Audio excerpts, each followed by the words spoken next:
آج کی اس ویڈیو میں آپ کو مڈل ایسٹ میں ہوئی دوسری گلف وار کی کہانی سنانے جا رہا ہوں۔ اس وار کو عراق وار کے نام سے بھی جانا جاتا ہے اور یہ وار 2003 میں شروع ہوئی اور بغیر کسی سگنیفیکنٹ گین کے اگلے 8 سال تک چلتی رہی۔ دراصل ہوا کچھ یوں کہ 2001 میں امریکہ میں 9/11 اٹیکس ہوئے تھے اور ان اٹیکس کے بعد امریکن انٹیلیجنس کمیونٹی کا یہ پرسیپشن تھا کہ عراق اگلے 9/11 کو سر انجام دے سکتا ہے۔ لہٰذا امریکہ کا ماننا تھا کہ اگر دنیا کے امن کو یقینی بنانا ہے تو صدام حسین کو اس کی گدی سے ہٹانا ہوگا۔ لہٰذا امریکہ نے الزام لگایا کہ عراق کے پاس ویپنز آف ماس ڈسٹرکشنز ہیں، اور پھر بعد میں اپنے اسی سٹانس کا سہارا لیتے ہوئے امریکہ نے عراق پر اٹیک کر دیا تھا۔ لیکن امریکہ کو عراق میں کسی قسم کے جوہری یا کیمیائی یا بایولوجیکل ہتھیار بالکل بھی نہ ملے، لیکن اس جنگ کے نتیجے میں عراق پوری طرح سے تباہ ہو گیا، اور اس تباہی کے ساتھ ہی صدام حسین کی حکومت کا بھی خاتمہ ہو گیا۔ لیکن ابھی تک عراق کے حالات ٹھیک نہیں ہو سکے ہیں۔ تو اپنی آج کی اس ویڈیو میں آپ کو یہ بتاؤں گا کہ اس جنگ کے پیچھے اصل وجوہات کیا تھیں۔ 28 فروری 1991 کو فرسٹ گلف وار ختم ہوئی اور امریکہ اور اس کی کوئلیشن فورسز اور عراق کے درمیان ایک سیز فائر معاہدہ بھی ہوا۔ لیکن فرسٹ گلف وار کے بعد امریکہ اور اس کی کوئلیشن فورسز عراقی آرمی کو بہت زیادہ نقصان پہنچا چکے تھے۔ لیکن اس فرسٹ گلف وار کے باوجود امریکہ صدام حسین کو اس کی گدی سے نہ ہٹا پایا، تو امریکہ نے صدام حسین کو کنٹرول میں رکھنے کے لیے کنٹینمنٹ کی پالیسی اپنائی،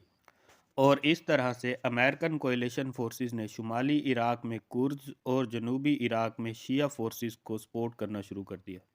اور کردوں اور شیعوں کو پروٹیکشن دینے کے لیے شمالی اور جنوبی عراق کو نو فلائی زون بھی ڈکلیئر کر دیا گیا۔ اور دوسری طرف امریکہ نے کردز اور شیعہ فورسز کو صدام حسین کے خلاف جانے کو بھی کہا،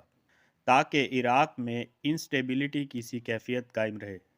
لیکن ایسا بالکل بھی نہ ہو سکا، کیونکہ صدام حسین نے ان دونوں اپرائزنگز کو کرش کر دیا۔ اپنی اس ناکامی کے بعد امریکہ نے اقوام متحدہ کے ذریعے عراق پر ٹریڈ ایمبارگو کے ذریعے سے پابندیاں بھی لگوا دیں، تاکہ عراقی معیشت کو خراب کیا جا سکے۔ اور اس سب کے ساتھ ساتھ عراق کے کیمیکل اور بایولوجیکل ویپنز کو ختم کرنے کے لیے عراق میں UN فورسز کو بھی ڈپلائی کیا گیا۔ لیکن امریکہ کا کہنا تھا کہ عراق میں اس کی انسپیکشن فورسز کو کام کرنے سے روکا جا رہا ہے،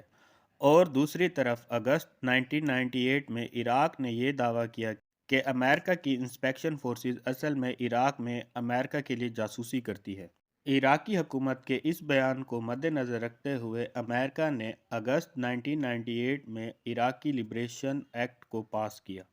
اور اس ایکٹ کے تحت صدام حسین کو ہٹانا اب امریکہ کی فارن پالیسی کا ایک آفیشیل ایجنڈا بن گیا تھا۔ لہٰذا اس زمن میں عراق میں ڈیموکریسی کو اسٹیبلش کرنے کے لیے امریکہ نے صدام حسین کے مخالف گروپس کو بہت سارا پیسہ اور ہر طرح کی امداد فراہم کی، اور پھر سال 2000 میں جونیئر بش امریکہ کا صدر بن گیا۔ بش نے صدر بنتے ہی عراق کے خلاف ایک جارحانہ خارجہ پالیسی کو اپنایا، اور اس کے ساتھ ساتھ بش نے عراق پر انویژن کا گراؤنڈ بھی تیار کر لیا تھا۔ اور پھر سپٹمبر 2002 میں بش نے عراق میں نیوکلیئر ہتھیاروں کا ذکر یونائٹڈ نیشن کی سیکیورٹی کونسل میں بھی کیا،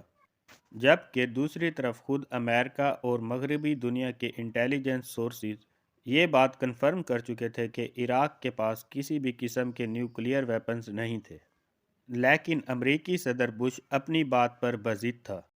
لہٰذا ایک لمبی ڈیبیٹ کے بعد یونائٹڈ نیشن سیکیورٹی کونسل نے ریزولوشن 1441 پاس کرتے ہوئے عراق میں اپنی انسپیکشن کو دوبارہ شروع کرنے کی بات کی، اور دوسری طرف صدام حسین نے اس پرپوزل کو ایکسپٹ کیا، اور فروری 2003 میں انسپیکشن ٹیم نے ایک بار پھر کنفرم کیا کہ عراق کے پاس کوئی نیوکلیئر ویپنز نہیں ہیں۔ لیکن اس سب کے باوجود American secretary of state Colin Powell نے یہ دعویٰ کیا کہ عراق کے پاس چھپے ہوئے نیوکلیئر ویپنز ہیں، اور اس کے ساتھ ہی کولن پاول نے یہ دعویٰ بھی کیا کہ عراق اور القاعدہ کے اسٹرانگ لنکیجز ہیں۔ لہٰذا کولن پاول کے ان تمام دعووں اور صدر بش کے بار بار اصرار پر امریکی کانگریس نے صدر بش کو عراق پر حملہ کرنے کی پاورز دے دی، اور یوں 17 مارچ 2003 کو بش نے صدام حسین اور اس کے دونوں بیٹوں کو سرنڈر کرنے کو کہا اور ساتھ ہی صدام حسین اور اس کے بیٹوں کو اگلے 48 گھنٹوں میں عراق چھوڑنے کی ڈیڈ لائن بھی دے دی۔ اور اسی دوران امریکہ کی انٹیلیجنس فورسز اور کئی دوسرے مغربی ممالک کی انٹیلیجنس فورسز نے بھی اس وار کے اگینسٹ بش کو وارن کیا، اور یو این نے بھی اس وار کو یو این کے چارٹر اور انٹرنیشنل لا کے اگینسٹ قرار دیا۔